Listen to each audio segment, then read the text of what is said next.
Sawasiti Humo Maguru Bhadradara Sumahati Muni Shahasane Kama Uttavadanye Sri Bahadra Vasamahanya Sawasiti Hum Pakya Kekuda Dagi Look, can I use that? Pakya Kesunda Dagina Pakya Ketuda Dagi Dunyamechi Tu Jingilo Makya Kekuda Dagilu Makya Kesunda Dagina Makya Ketuda Dagi Dunyamechi Tu Jingilo Om Muni Muni Mahamuni Shakya Muni Soha Om Muni Muni Mahamuni Shakya Muni Soha Om Muni Muni Mahamuni Shakya Muni Soha Om Maitreya Maitreya Maha Maitreya Arya Maitreya Soha Om Maitreya Maitreya Maha Maitreya Arya Maitreya Soha Om Maitreya Maitreya Maha Maitreya Arya Maitreya Soha Om Ahum Karuna Karuna Maha Karuna Arya Karunaye Soha Om Ahum Karuna Karuna Maha Karuna Arya Karunaye Soha. Is that Alexandra or somebody in the box? Who's there? Who's there? Okay. Okay, so hello everybody. So now we're going to talk about Supreme Healer Vairochana, okay? So what were you just doing now, Thomas, by the way? We did one more with the young Buddhas. Yeah? Singing the way. Oh, nice. Yeah, very nice, yeah.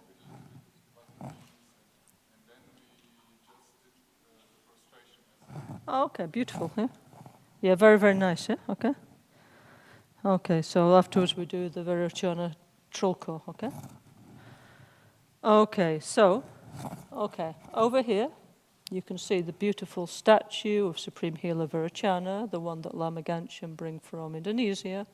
And above there's the picture painted by Andy Weber of Supreme Healer Vairochana and the great space mother Akasha Devi. They're like a couple, yeah, okay? So we have both the statue and the painting, yeah? Okay, so Vairochana, yeah? Vairochana means the illuminator, okay? Yeah? Or in Tibetan is called Nampa Nangze, yeah? So Nampa Nam, actually, like I said before, Tibetans, they have like more like, not literal translation many times, but some kind of like meaning translation, okay? So Nampa Namze is like the one that's like manifesting the world, you know, the material world, you know, okay? Like the world of our senses, yeah, okay? So it's a very like profound meaning actually, yeah? So, if you look in the center of our Gompa, by the crystal pillar, if you look up, those of you who are watching on streaming, you can't see, but we have the, well, if you look on the NgalSo logo, yeah, okay, we have this mandala where we have like blue in the east, south in the west, in the south is yellow, west is red, north is green, and the center's white, yeah, that's like our NgalSo logo that you see everywhere these days, yeah. So the white, the center of the mandala, like also in Borobudur in Indonesia, is full of the energy of Vairochana, yeah, okay? So let's say the main energy we want to develop is the energy of peace, which is what Vairochana represents. So we need to transform our ignorance. Ignorance means not understanding the nature of reality, because we have what's called dualistic appearance. Since we're born, nobody knows why, but anyway, let's say 99.999% of us, we're born with this wrong way of seeing reality, yeah? So we always feel like this kind of existential separation between ourselves and all other phenomena, okay? Yeah. So, and as a result, we always feel anything nice, we develop desirous attachment, anything unpleasant, we develop aversion, and so our mind is always unstable, always oscillating, yeah? Between desire and hatred, because we have ignorance of the nature of reality. And the other, other way that the mind oscillates is like the Ratnasambhava Amoga Siddhi axis. So either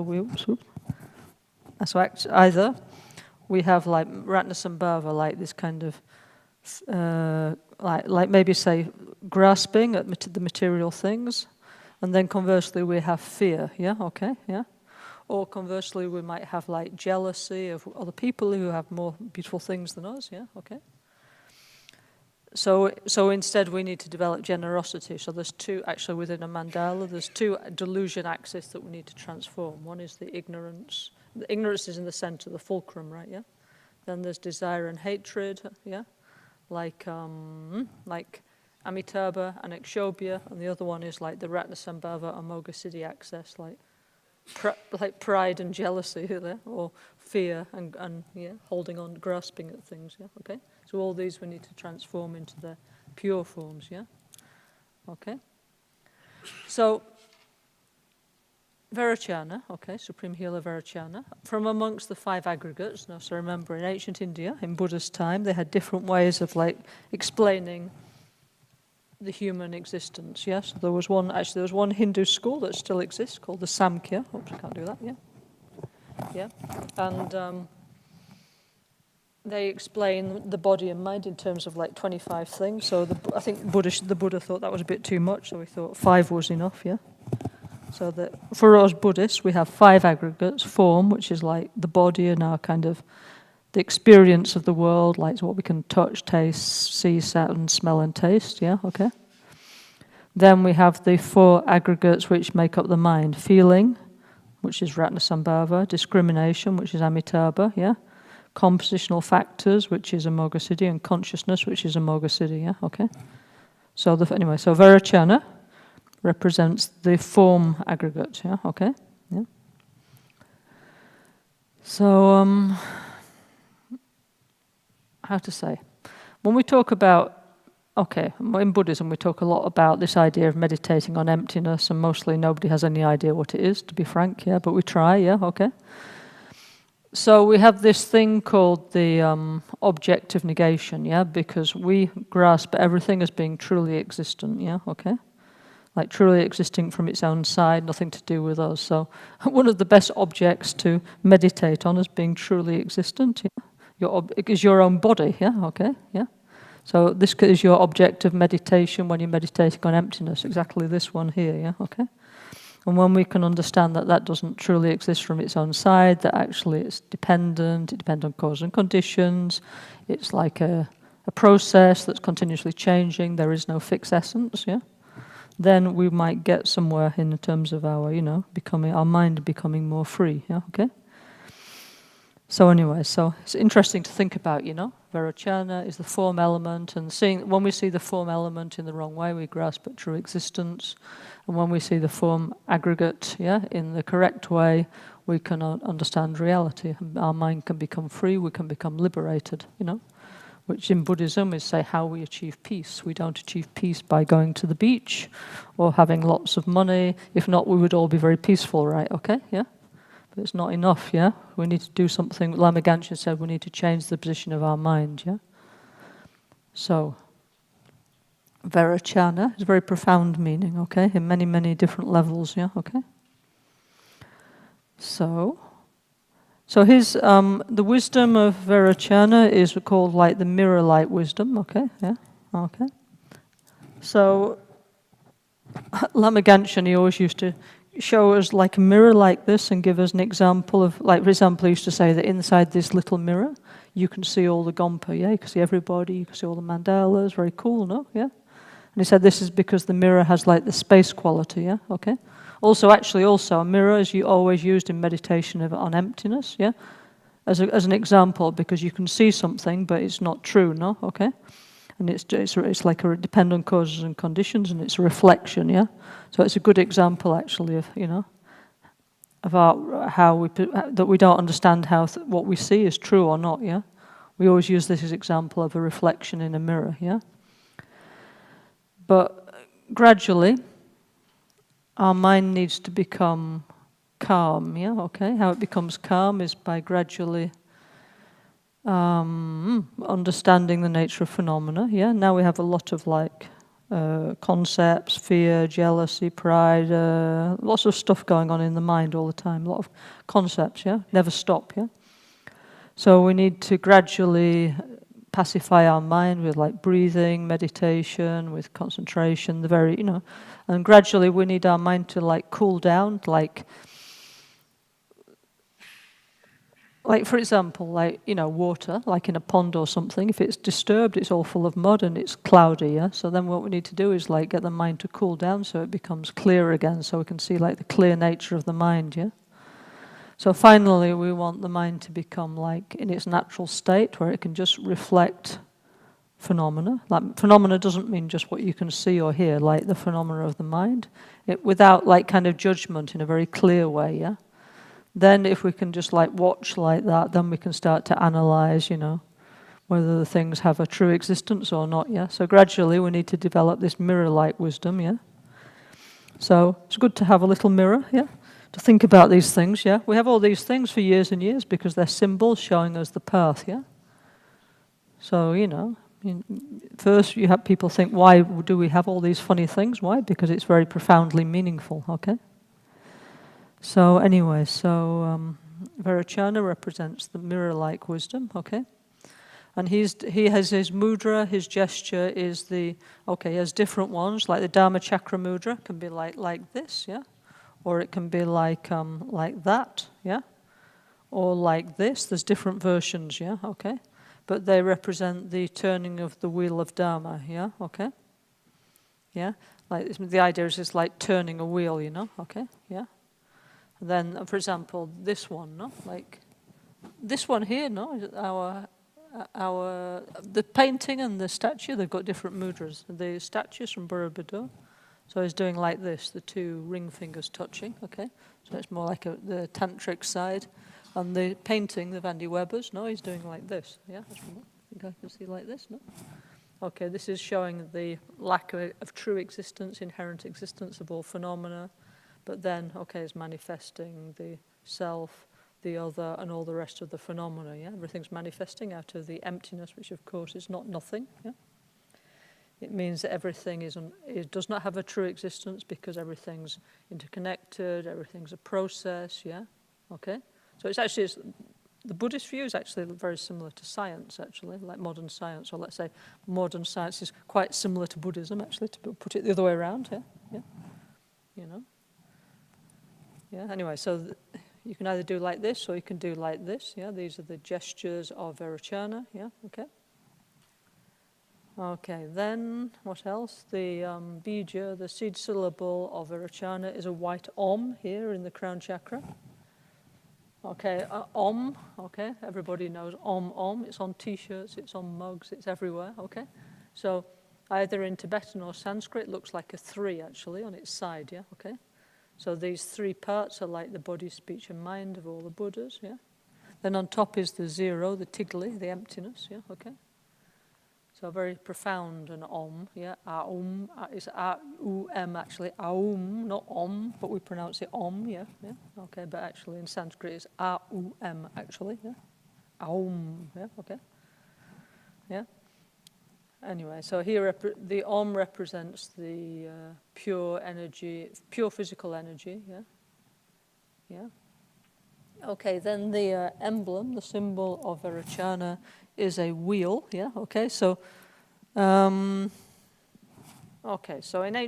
Buddha's time, yeah, okay, this was like the end of the Bronze Age, yeah, so the big thing in the Bronze Age was chariots, yeah, this was the top high-tech thing, you know, because they had chariots, they could go around and conquer everybody else, okay, yeah, the wheel, yeah, okay, yeah, so anyway, so we have just like a chariot, you know, if you have some horses and stuff, you can go everywhere. So we have the idea of the wheel of the Dharma that goes continuously and rolls everywhere, yeah? And so that's the idea of the Dharma spreading, yeah, okay?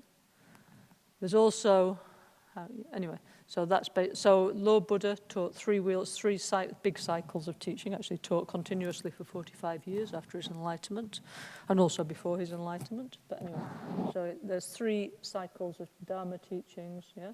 First one is the cycle of the Four Noble Truths, yeah, like NgalSo, yeah. Point 1, that the human condition is suffering. We're never going to be happy. It doesn't matter how rich we are, whatever, it doesn't matter. Nobody's ever happy unless they do something else with their mind, yeah? Point 2, why are we unhappy? We are responsible for our own experience, yeah? Due to our own karma, our own actions and our delusions, yeah? Okay, yeah, so that's the first part of it, the NEL, the bit we don't want, the negative, dependently arising cause and condition, yeah?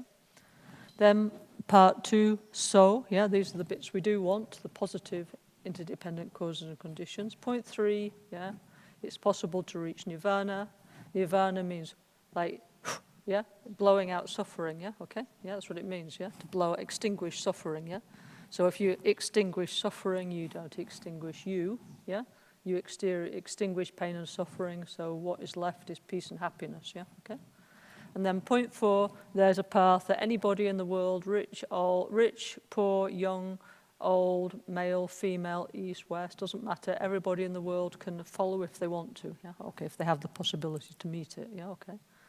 Okay, if they're lucky enough to meet it, then theoretically anybody in the world could do it, you know. So this is the Four Noble Truths. This is the basis. Actually, the basis of Theravada Buddhism, actually. Yeah, okay. So that was the first wheel, yeah. The second wheel of the Buddha's teachings is the Prajna Paramita, where it explains the teachings of the middle way, yeah, okay. And the 2 truths, yeah, what we call the correct view of reality, yeah, okay. And then for people who couldn't accept wheel number 2, yeah, then the Buddha taught wheel number 3, yeah, which is what we call the mind-only school of reality, yeah. Which is some kind of, you know, it's something, for many people, the wheel 2 is difficult to understand, yeah, it's too high, yeah? So then Buddha taught an intermediate step called the third wheel of teachings, yeah? So because we're all different, right? We all need different approaches, yeah, okay? So anyway, there's 3 wheels of Dharma, yeah, okay? Then, of course, there's the sutra teachings, which are infinite, then there's the ocean of tantras, and many, many other beautiful things. It's like infinite, yeah? Point of all this is to get out of suffering, yeah? And each one of us, we have a different, like, need, a different, like, background, a different psychology.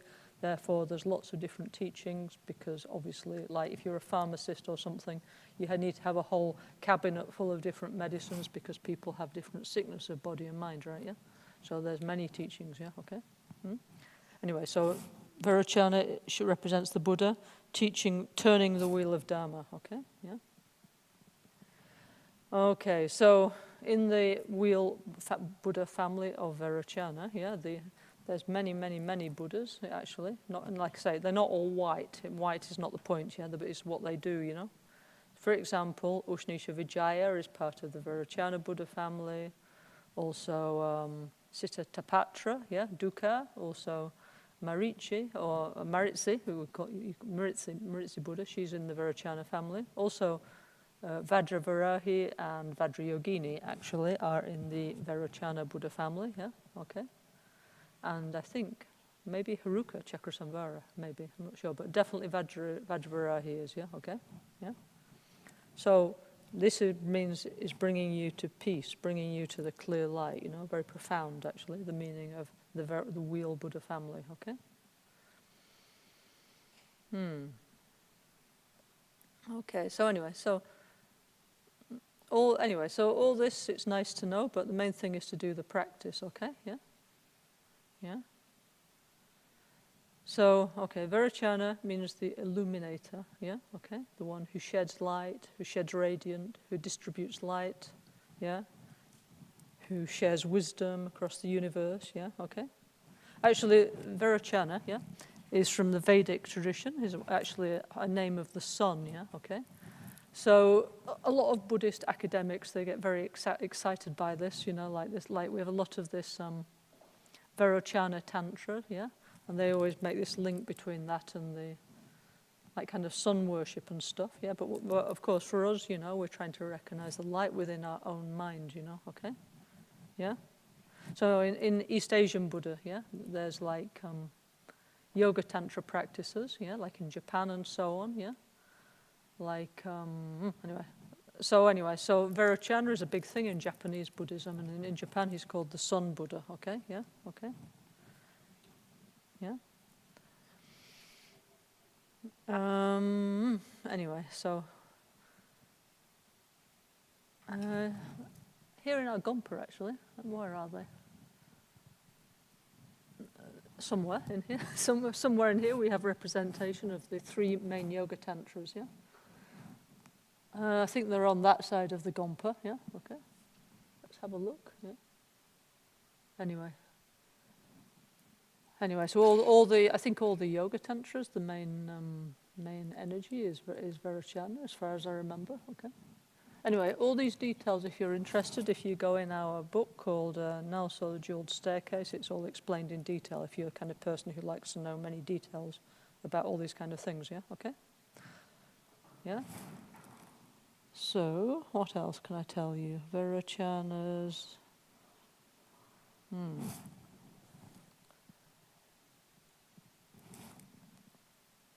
According to my notes, the animal of Vairochana is a lion. Hang on. Is that right? Hang on. I thought it was anyway. Elephant, something. Yeah, you see, some thing is, many times Vairochana and Akshobhya, they've changed position in the center of the mandala, yeah, to show which is like the main energy, yeah. Oh, okay. So it can be either an elephant or a lion, actually, yeah. Okay.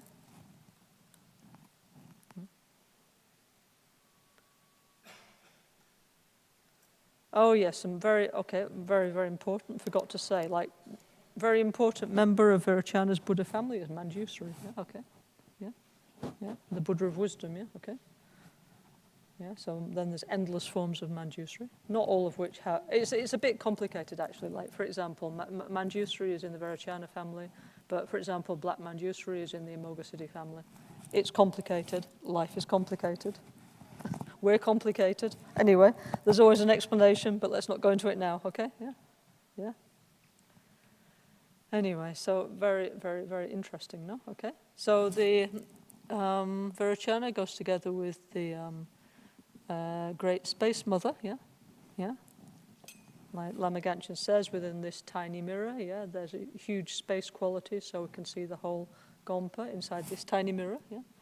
So space and wisdom go together, actually. Why? Because when you search for the truly existing self, yeah, of your body, your whatever, your ego, whatever it is, yeah, then you look, and when you can't find it, you find a space, which is a very meaningful space. It's called we call it a non-affirming negation. That means there's just a space, so that means you have to conclude it's not there, okay? Yeah? So that's why space and wisdom go together, okay? Yeah. Anyway, so I think that's enough, yeah? So the main thing, the energy of the four siddhis, the energy of Vairochana is peace, yeah, okay? The energy of Ratnasambhava is increase. The energy of Amitabha is charisma, power, personal power. The energy of Amoghasiddhi is like multitasking, like turbo power or something, yeah. And the energy of Akshobhya is like, if we do like this, then the energy of Akshobhya actually would represent like the supreme siddhi, yeah, okay. There's different ways to explain, yeah. You know, so also, you know, in the mandala, yeah, okay. There's like the cycle of the day, there's the cycle of life, many beautiful things inside, you know. It's a lot. We need to like understand that everything's a cycle, right? Yeah, that goes again and again. Yeah. Well, now we just have like this little mind, you know. We have no like awareness of like that things continue, things change, you know. So in Buddhism, what we try and do is try and develop a healthy mind that's in touch with reality. Okay. So what we're going to do now is, what are we going to do? Oh yes, what we're going to do now is we're going to do the Trilko of Vairochana, because what we're going to do, Thomas is going to come and I'll come and join him, yeah? And we're going to do the part of the self-healing Trilka exercise related to Vairochana, yeah, okay? And then what we're going to do is we're going to do the self-healing, we're going to put the screen down and we're going to do self-healing together with Lama Gangchen Rinpoche, and then we're going to stop when it gets to Vairochana, and we're going to do some mantra recitation and meditation on Vairochana. Yes, Thomas? Okay, all right, okay. So do you want to come and demonstrate it? Yeah. We did frustrations before. We do the Garuda movement as yesterday. And there's a slight variation we can do. Remember, we were stretching, putting back, and then touching the side and breathing out, no? Remember that from yesterday. There's an alteration. If you want to try, you can do like this. Instead of stretching like this, we come up from the knees like this. So this is just one small thing before. Actually, we're not allowed to do this, yeah? Lama Gangchen said, but the Tibetans, they really jump up and down. One time Lama Gangchen demonstrated for us, and he actually broke his throne, I remember. Cracked it, yeah?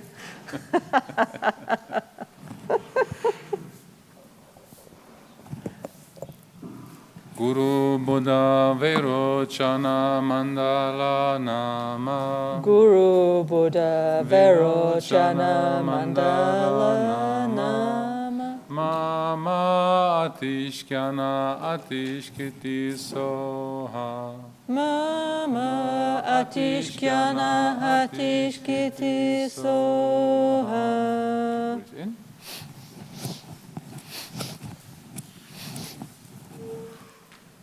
Look up. The second version. Breathe in. Bring the knees a little bit out.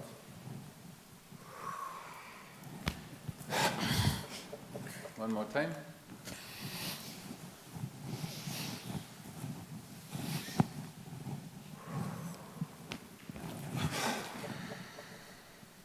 So then in Vairochana we have mudras, and we know this mudra, no? We hold the mudras and we meditate on them. Okay, so we should actually do this while holding our breath. So maybe we do a little slower, because me personally, I think actually the point of Vairochana, because it's the last one, it's more meditative, right? Yeah. So I think at this point, after we've done all, then we just like try and like watch the breath, and then we do this really slowly. Yeah. So maybe you can guide us like that, Thomas. Yeah. So maybe we do the mudra, then you tell me when I come to the next. Okay. So first mudra we know is this, no?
Also, Thomas, yeah? Thomas, like, you know, whenever, like, for example, this one, we always have to have, like, this hollow body of light, yeah? So we can just, like, for example, we're like this, no? Okay, just breathe in, breathe out, yeah? And imagine that with your breath, the physicality of your body goes away and you become a body of light, like a balloon, Lama Gangchen used to say. So maybe we can spend a little time doing that together, no? Yeah?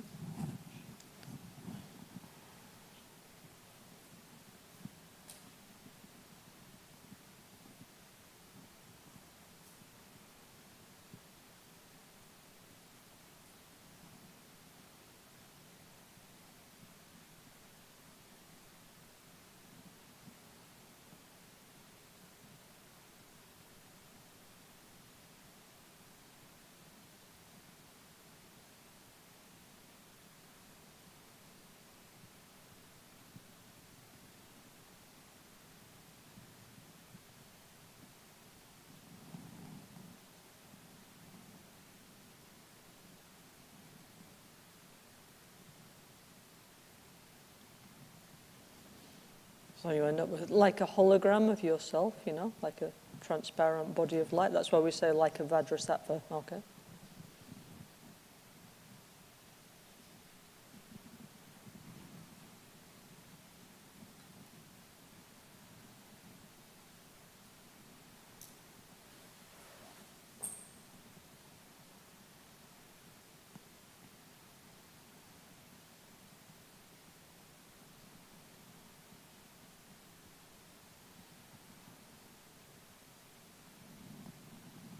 Also, you know, like, as I'm sure Thomas always shows you, you know, like, when you do all this trulko, before you have to, like, do this, like, to clean your breath, you know, like,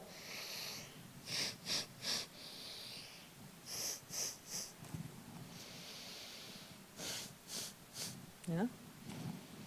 Then okay, you're a hologram, yeah, okay, you're like a balloon, as Lama Gangchen used to say, yeah? Full, and inside is your central channel. There's the central channel and the two side channels, so you concentrate on this, yeah?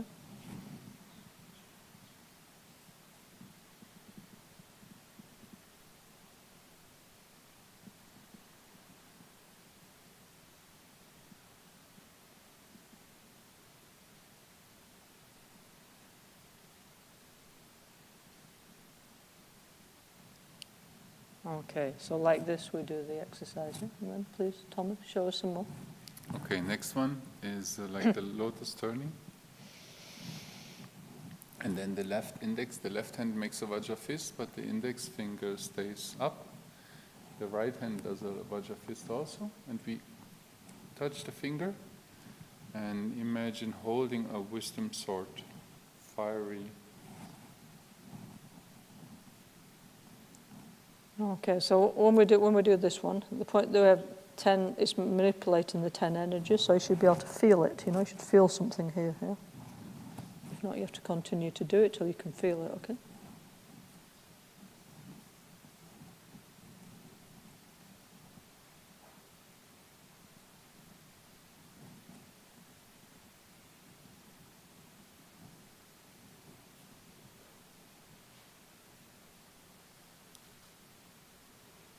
Then like this one that Thomas was showing us, like this, like in East Asian Buddhism, okay? So then each one we have to try and do it to see what we feel, yeah? Okay?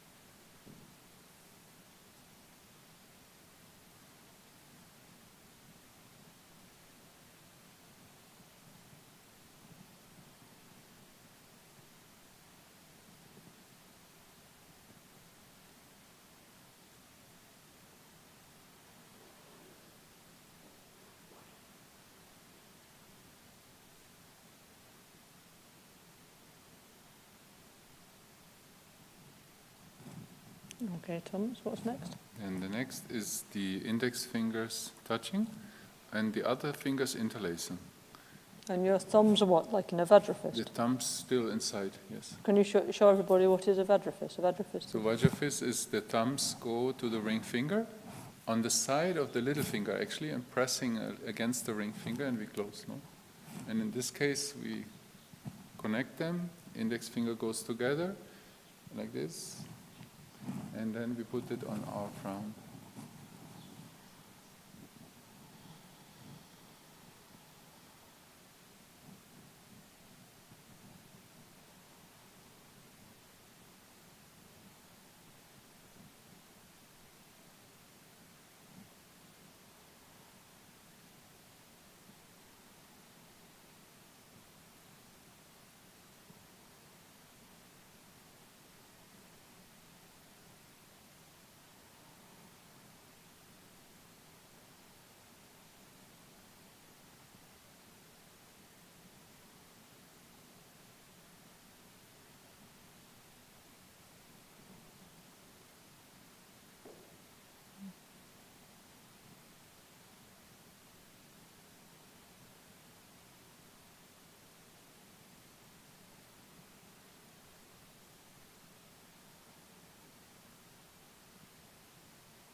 Okay, then Thomas.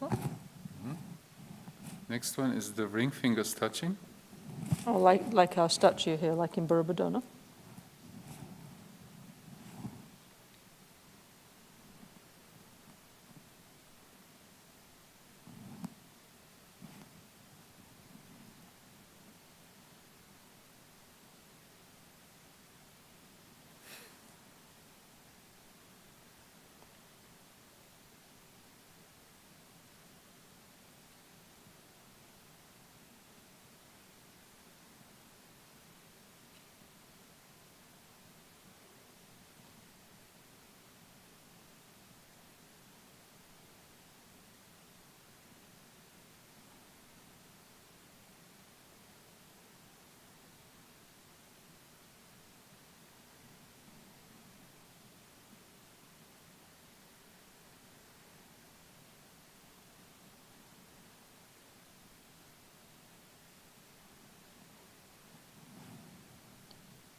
Okay, then Thomas.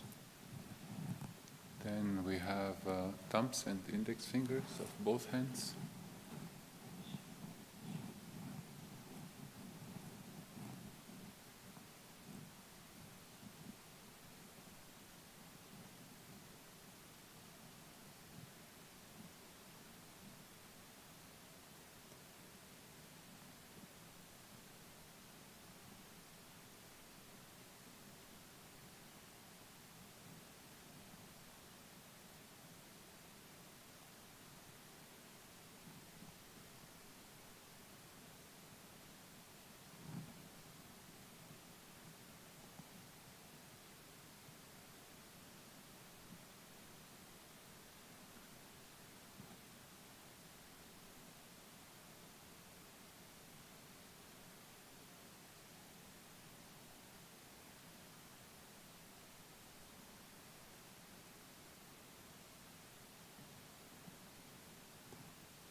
We have ring fingers and thumbs of both hands.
then if we put the back sides of the hands together, we can interlace the fingers, representing the 8 spokes of the Dharma wheel.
The next and the last, maybe needs a little bit more explanation, is one vast breath. In effect, we breathe in, we stretch a little bit, and then we snap our fingers in front of us, going up to the crown chakra, and coming back to the first mudra. So we just do it like this. Okay, so you mean Charles Thomas means you have to hold your breath while you're doing the movements. I practice in 2 ways. First, with holding the breath. Later, I try also with breathing out while we snap. So. Okay, let's try both of them, yeah? Okay, so we do 2 times. Try it when you stretch a little bit. You can, if you can extend your arms, it's good. If not, just give us. I have seen Rinpoche one time, just like this. Just to give a slight stretch to the central channel, no? Gently. So breathe in. Contract the perineum.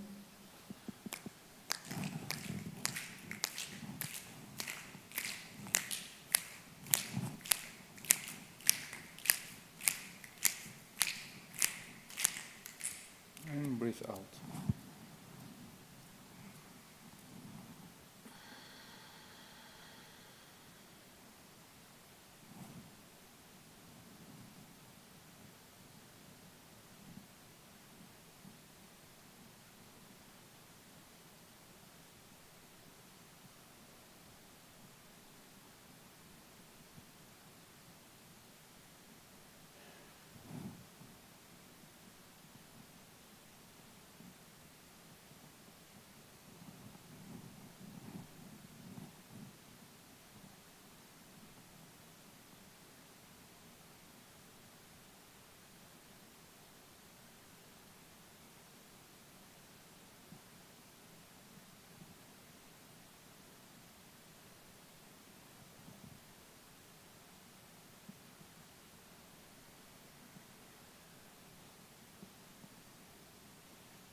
So the second one is it like we breathe in, no? We hold.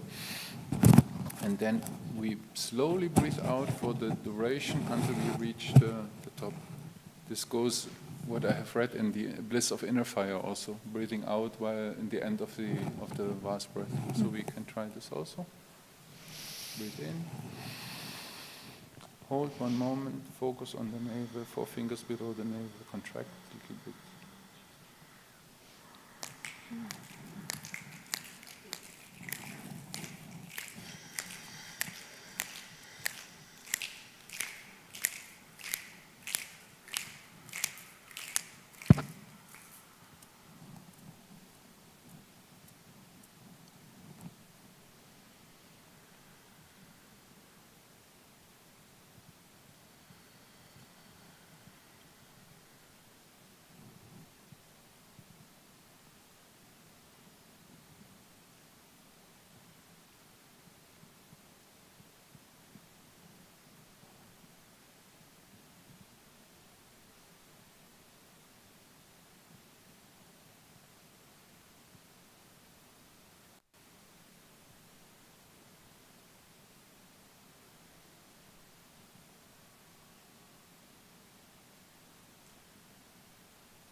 Now we feel our crown chakras with long fingers of light.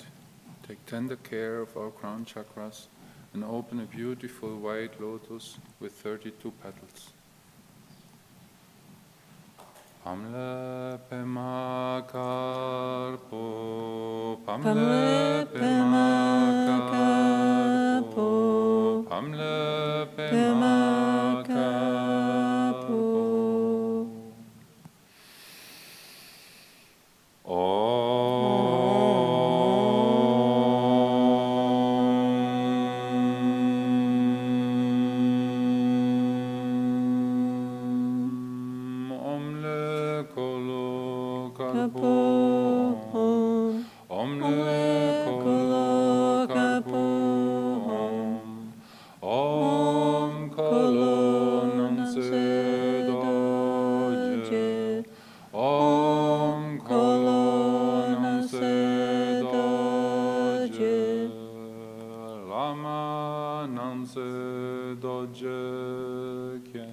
Lama Gangchen Rinpoche.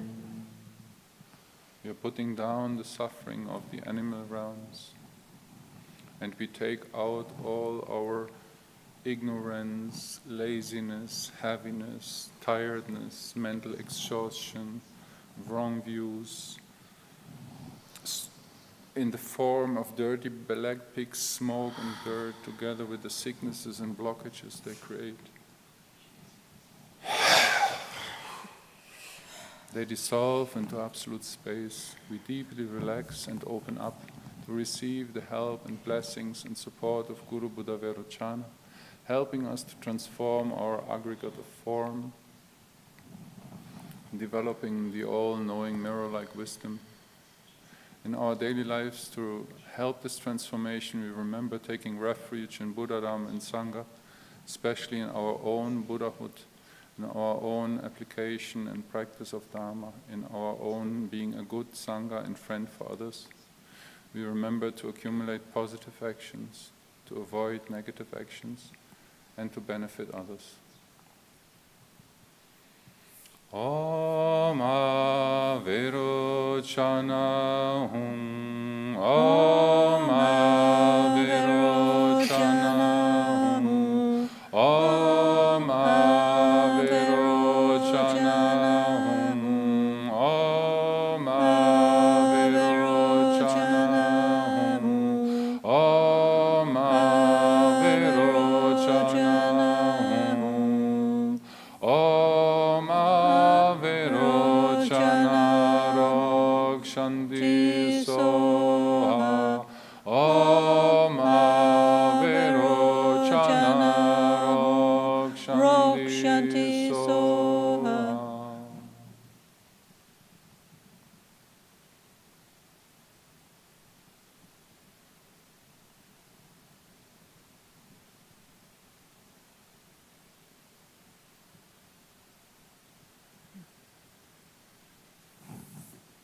Okay, so actually, we should do this together with the, when we pause and do the meditation, but because of the streaming, we can't, but anyway, please bear it in mind when you're doing it by yourself, because the point of these exercises is to help the meditation go better, okay? Yeah? Okay, thank you very much, Thomas.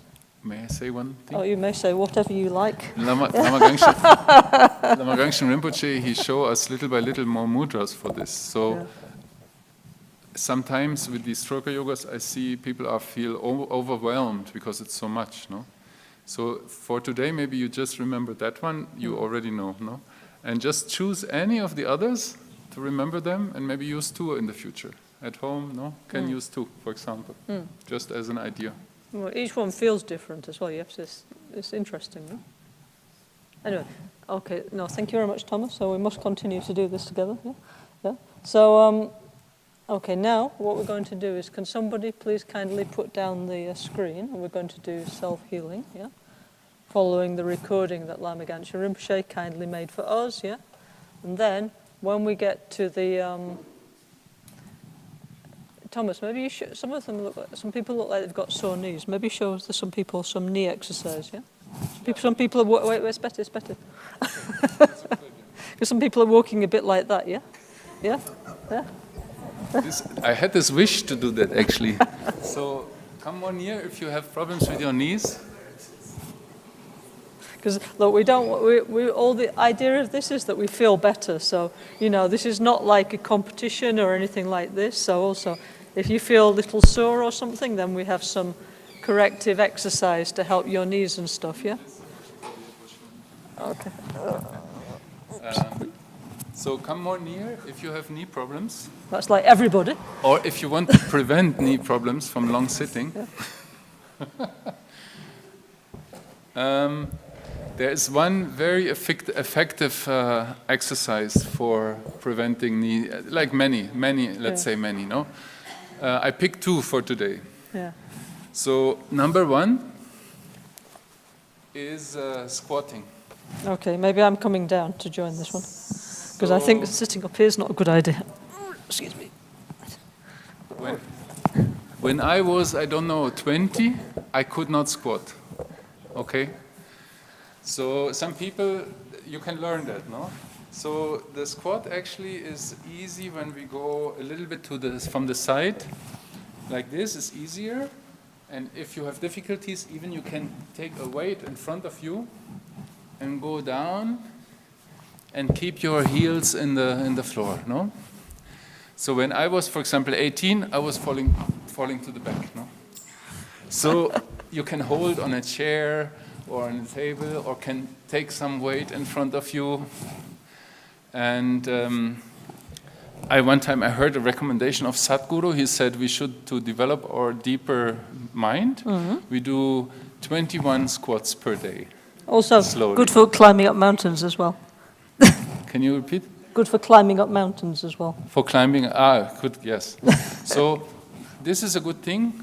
Can hold something in front, can also move like this a little bit, and also can move the one hand up. Hang on, this is getting a bit advanced now, Thomas. Yeah, just We're all going to fall over. To remember, you can press the elbows against the knees.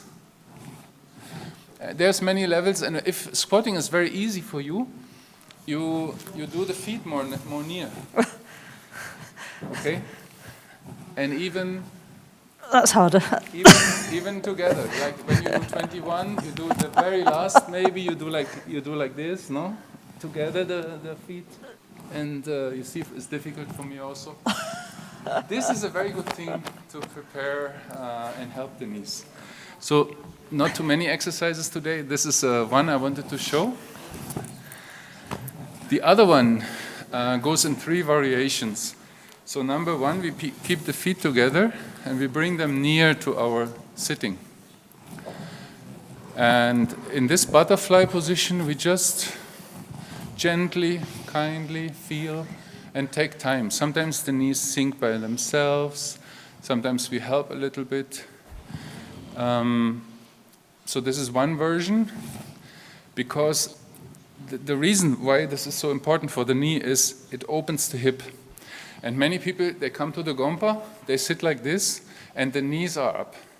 So in the end, you create a big tension and pain in your knees. But if you open the hips first, by rotating the leg, or by just doing this, later when you sit like this or like this, it's much easier because the knees can hold themselves on the ground. No? The second version of this is you put one cushion in front even, and you do the same thing. Oh, that's what the cushion's for. Wait 1 second. That's right. Use this one. Because now the legs have no support from something under, so the hips can even open better. So can gently and kindly move a little bit like this. All right.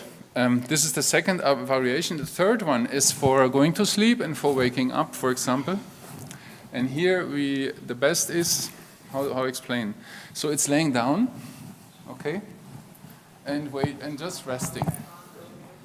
The problem in this position is that the legs move forward, by themselves. So there's 2 versions. I don't have a blanket here, but when you imagine you have a towel or something you put around your feet like this, and you hold with the towel your... Or a yoga strap, yeah, it's called yoga belt. Strap, whatever. I use in the bed, I use my blanket or the bed sheet, no? I squeeze a little bit. Renata doesn't mind, no? And then the legs are not going front, you know? So I do like this, and then I stay for some times like this. And this is very helpful, like as a daily routine to help the sitting and developing this sitting in the floor, cross-legged. Anyway. Okay, thank you, Thomas. I think this is 2 exercises good for the... Yeah. By the way, yeah, you know you see people sitting in the gompa, yeah, okay? So you have to always change the position of your legs, because if not, you can unbalance your hips, yeah? You know? Like, all this is okay, but, you know, people start when they're young, you know, sitting cross-legged. If you start when you're, like, older, then first you always need to make sure to change the position of your legs, yeah? And if you have any problem, better go to an osteopath, you know. This is not a competition or anything. The point is so you feel better. So I would personally advise you go to a chiropractor or an osteopath and see if your hips are okay, your knee is okay, you know. Yeah? Because maybe we're putting our body into a position that it's not used to it, you know, okay? Like we're doing, I mean, I've been sitting like this since I was 2, you know? So for me it's completely natural, but, you know, if you start when you're like 45 or 60, you know, maybe employ an osteopath to help you in your, no really, yeah? Yeah? Yeah, we have several friends who are doing osteopathy, chiropractic. It's good, you know, yeah? This kind of stuff, yeah? You know, Thomas is quite flexible, yeah, but, well, you know. For example, this one is one of the versions also. Don't come away like... Lama Gangchen Rinpoche explained this one also, and also when Nitro Rinpoche was here, he was showing, and this is also good. But for example, when I do it, I'm automatically not straight. So I need to do a little bit stretching, move a little bit, be gentle to myself, and then maybe the hip here is opening a little bit, and after some time, maybe I'm sitting more straight, no? But I only do this as long as I feel comfortable. When I finish this, and I can, for example, take this leg much easier and put it gently on the other leg, it's much easier than before. So then, anyway, never sit when your knee is painful or something is painful, always then change position, no? Maybe sit on a cushion as well. Eh? Sit on a cushion. Yeah. Don't sit, it's always like the next sitting position is the best sitting position, they say. And for us, it's just important to develop, no, and be a bit straight. The Theravada monks, they sit like this, you know, in the Theravada monasteries, they sit like this many times while they're, you know, listening to teachings and stuff, yeah? You know? And there's another sitting position which is also nice sometimes to do like this. But remember, when the knee is hurting, it's the wrong position. So then we need to change.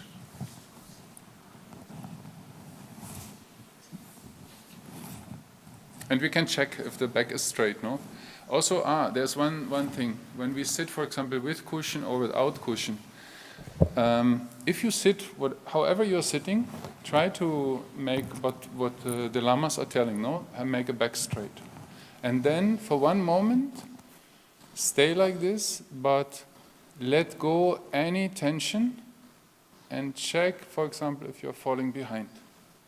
Or check if you're falling forward when you let go.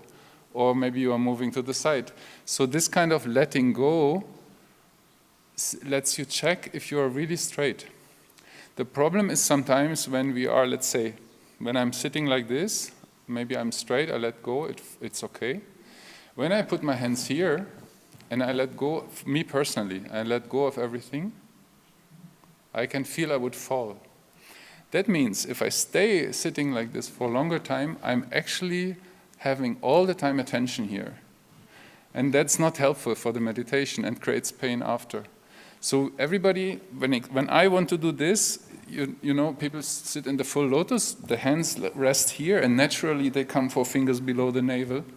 And then I'm not falling anymore, but my knees are not prepared for that. After 2 minutes, I have a problem, no?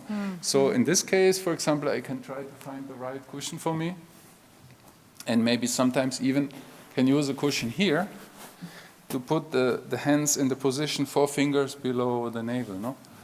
So this is a kind of like way of testing this kind of letting go. No, where are we? Are we really straight and without any tension, or do we need to put a cushion or find another solution? You know these Buddhist statues from Borobudur, yeah? Okay, we've been there many, many times, yeah? So one thing that always used to impress me is how straight their backs were. I used to think that's impossible, but now I discovered it's not impossible. Because they're showing that we need to be really straight, and we are not straight, especially these days, you know, thanks to our, you know. No, so we need to correct our curvature that we're making through like computer and all this kind of stuff, you know. Sedentary modern lifestyle, yeah. Anyway, thank you, Thomas. That was interesting. I have a little bit this round neck, no? Yeah. Yesterday I looked the yoga recording. It's nice when you see yourself also in the sports, no? You develop. The first thing I did at home, I took this cushion and I lay down to just open up a little bit, no? Because I notice I need to do more, no? So we all need to check how straight is our back, where can we improve, no? It's very useful to become aware of our own bodies. Actually, this is the world's best yoga studio, yeah? With the coolest roof, yeah?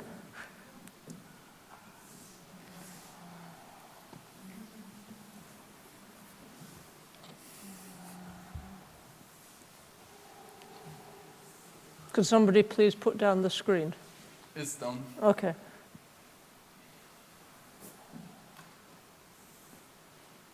Right, so this is very nice, but anyway, maybe we continue with the... When you come up from there, maybe go over the side, turn to one side and come up from there, yeah. Okay.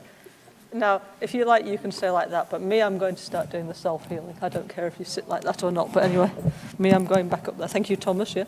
Thank you. You can all, as long as you're meditating, I don't care how you sit. As long as you're meditating. Yes.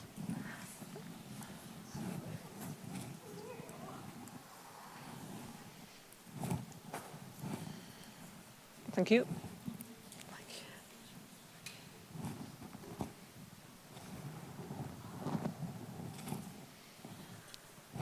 Okay, so, do you want to start to press the thing, yeah?